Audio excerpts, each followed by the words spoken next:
Bonjour tout le monde, ici Jean-Claude Audette de Québec. Aujourd'hui, nous sommes dimanche le 23 janvier 2011 et je dois signaler qu'à Québec, il fait très très froid. Actuellement, il doit faire autour de moins 20. Ce matin, c'était moins 27, moins 28. Et avec le facteur éolien, c'est presque moins 40. J'ai pris à la télévision qui faisait moins 60 en Abitibi avec le facteur éolien. Heureusement, je suis content de rester à Québec. Si vous voulez, aujourd'hui, on va faire une petite capsule sur la visite du président là, Yu Yanqiu de la Chine qui est venu aux États-Unis. Il a passé 4 jours pour venir rencontrer les Américains. J'ai un petit peu regardé ce qui se passe sur YouTube à propos de cette visite et on voit que les Chinois ont signé un contrat avec les Américains de 45 milliards de dollars pour acquérir des Boeing et la technologie de General Electric qui vont dans ces avions. Là, aux États-Unis, on est après monter aux barricades avec ça, disant « Ah, les Chinois, ils sont en train de nous acheter, puis bon, puis ils vont nous donner une commande, puis après ça, ils vont faire leurs avions eux autres mêmes, ils n'auront plus besoin de nous autres. » Ben, ça s'est toujours passé comme ça. C'est pas nouveau, ça. Ça s'est toujours passé de même. Mais là, vu que les Américains sont de plus en plus faibles, ils se sentent menacés de tous bords et de tous côtés. Fait que c'est pour ça qu'il y a de plus en plus de critiques aux États-Unis à propos justement de la Chine. Bon, même le président chinois, Yu Yanqiu, il aurait déclaré que le dollar a thing of the past.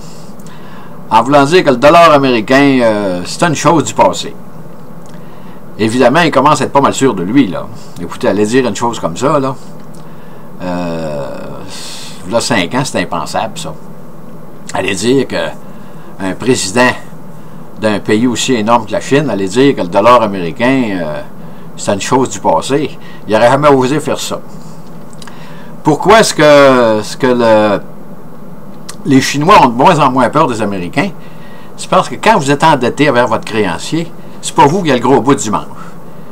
C'est toujours le créancier qui vous dicte qu'est-ce que vous devez faire. À ce moment-là, c'est sûr que l'Américain, c'est un géant. L'économie américaine, c'est un géant. C'est très, très gros encore, mais là, ils se sentent menacés de tous bords et de tous côtés. Et c'est un petit peu dangereux parce que quand si vous remarquez, on fait une analogie avec un animal, un gros animal qui est blessé à mort ou qui est grièvement blessé, il va avoir des réactions très violentes avant de rendre l'homme. Déjà, aux États-Unis, on voit que ça commence, cette affaire-là. Mais là, je voudrais faire un petit retour en arrière pour vous montrer que l'histoire se répète. Dans les années 1900, c'est l'Angleterre qui contrôlait le monde. Il y avait une flotte marchande un peu partout dans le monde. Qu'est-ce qui les a amenés à leur perte? C'est évidemment à cause qu'il fallait qu'ils défendent leurs colonies qu'il y avait un peu partout dans le monde. Pour ça, ils devaient faire des guerres. Et ça coûte très cher des guerres. Ça fait que, au tournant du siècle dernier, 1900-1910, les Anglais étaient pas mal endettés. Fait que là, les Américains sont arrivés et ont dit, même si c'était leurs amis, parce qu'en affaires, on sait que l'amitié sincère, ça n'existe pas, ils ont dit, ôtez-vous de là, tassez-vous, nous autres, on va prendre votre place. Ben, les Anglais ne voulaient pas trop. Tenez-vous tranquille, vous nous devez de l'argent, tassez-vous, puis là, nous autres, on va prendre votre place. Fait que les Américains, ils ont envahi le monde. La marine marchande des Anglais, ils ont même exigé qu'il y ait des bateaux qui allaient à la casse, à la vieille ferraille. C'est eux autres qui ont pris le plancher. C'est pour vous dire que l'histoire se répète. Mais, on dirait qu'avec la Chine, ça se passe différemment. Les Chinois, c'est un très très gros pays. Il y a 1,3 milliard d'habitants là-dedans. Ils en ont mangé de la misère, là. Fait que là, ils savent qu'ils marchent sur des œufs. Mais on dirait qu'ils sont un petit peu plus brillants que ce qui s'est passé dans le passé. Là, qu'est-ce qui se passe aujourd'hui? Ils voient que les Américains sont endettés à mort. Ils sont rendus qu'ils sont 100% de leur PNB avec la dette. Ils produisent à peu près 14 trillions par année, là, puis ils doivent 14 trillions. Là, il va falloir qu'ils relèvent le plafond de la dette. Là, il y a quelques temps, là, tout le monde criait « Ah, quand les Chinois vont arrêter d'acheter nos obligations, on va avoir de la misère, qu'est-ce qu'on va faire? Avant, les États-Unis, c'est un pays débiteur, là, c'est un pays créditeur. Ils se doivent le dardère un peu partout dans le monde. Les Américains, probablement, qui vont être obligés d'hausser le plafond de la dette, parce qu'avec la politique de Ben Bernanke là, aux États-Unis, qui suit celle-là de Alan Greenspan, là, ils vont être obligés de remonter le plafond de la dette. Là, ils font tout un chiard avec ça, les républicains, là, puis là, c'est pas qu'une petite affaire, on ne remontera pas le plafond de la dette si, comprenez-vous, ils sont tous pareils. Il n'y a personne qui ose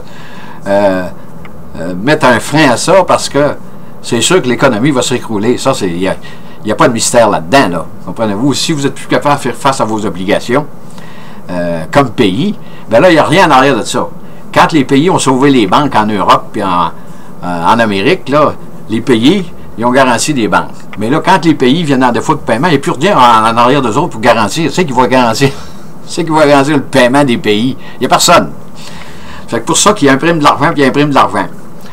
Mais les Chinois là-dedans, là, je suis sûr qu'ils vont continuer à acheter des bons du Trésor des États-Unis.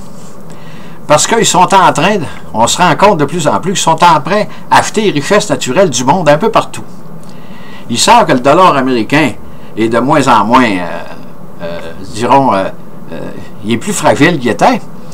Mais là, en achetant les bons du Trésor américain, vu que la monnaie, le dollar américain est encore la pièce qui est reconnue à travers le monde, là, il flotte l'économie avec ces billets-là pour acheter toutes sortes de choses. Ils sont venus au Canada, ils vont un peu partout, en Afrique, ils sont partout. En Europe, ben là, ils sont en train d'acheter les obligations des pays qui vont devenir en défaut de paiement, là. Ça, c'est une affaire, c'est très, très brillant de leur part. Parce qu'avant, qu'est-ce qui se produisait? Les pays, ils faisaient la guerre. Là, ils faisaient la guerre, puis là, puis quand tu fais la guerre, ben c'est partout pareil. Ça. Si tu envahis un pays, tu t'en perds des richesses naturelles, puis tu dis, ben là, vous nous devez ça, c'est nous autres qui administrent ça, puis bon. Mais les Chinois, on dirait qu'ils sont un peu plus doués, parce que ils ont une longue histoire, les Chinois. Hein?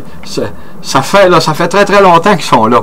Mais ils n'ont jamais eu la chance qu'ils ont aujourd'hui de faire un peu comme les Américains, mais sans guerre, essayer de contrôler le monde. C'est ça qu'ils ont derrière la tête, les Chinois. C'est pour ça que je dis qu'ils vont continuer à acheter des bons du Trésor des États-Unis, parce qu'avec ça, ils s'en vont partout dans le monde, puis ils peuvent acheter n'importe qui. Ils peuvent aider n'importe quel pays.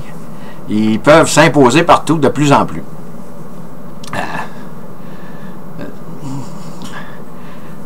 Qu'est-ce qu'il va y avoir? On ne le sait pas trop. Mais il y a 3-4 ans, on disait que les Chinois allaient être aussi importants que l'économie américaine. D'une trentaine d'années. Imaginez-vous, ça fait à peu près 3-4 ans de ça. Là, ils sont rendus que les experts disent que peut-être que dans 10 ans, les Chinois vont avoir rattrapé l'économie américaine. Ça se comprend parce que les Chinois, le produit national brut, là, il augmente de 10-12% par année. Les Américains ont dit qu'ils stagnent à 2%. C'est pas vrai, il n'y a pas d'augmentation parce qu'avec l'inflation, 2%, il n'y a aucune augmentation du PNB.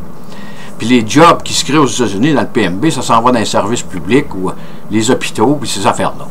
Ça fait qu'ils sont pas mal, ils sont pas beaucoup ben à manger, les Américains. Il y a une phrase, moi, que j'avais lue quelque part, ça fait plusieurs années.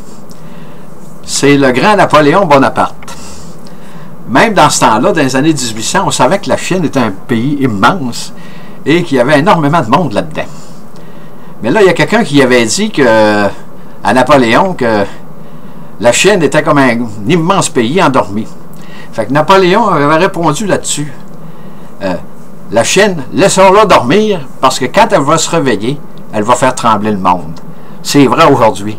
Mais Napoléon a dit ça, peut-être 200-300 ans avant que ça arrive. Mais lui, il avait vu que les Chinois, un jour, ils prendront une grande importance. C'est pour ça que la Chine, c'est sûr que c'est pas notre mentalité, là. Au rythme, ils vont là, ils vont nous imposer dans quelques années, de plus en plus, leur politique, leur façon de voir les choses, et ça ne fera pas notre affaire, là. Là, on va s'ennuyer des Américains. Hein? On va s'ennuyer énormément des Américains. Mais malheureusement, les Américains, je pense qu'ils vont encore de moins en moins avoir d'influence dans le monde. Parce qu'il ne faut pas oublier que les Américains, nous autres, on est Québécois, Canadiens, ils sont pareils comme nous autres. Ils pensent pas mal comme nous autres, comprenez-vous. Mais les Chinois, ils ne pensent pas comme nous autres. Il y en a, voyez-vous, qui vont, quand vous essayez de faire des... vous implanter en Chine, la plupart se cassent les dents. Parce que c'est pas la même mentalité que nous autres. Les Chinois ont été dans la def des milliers d'années.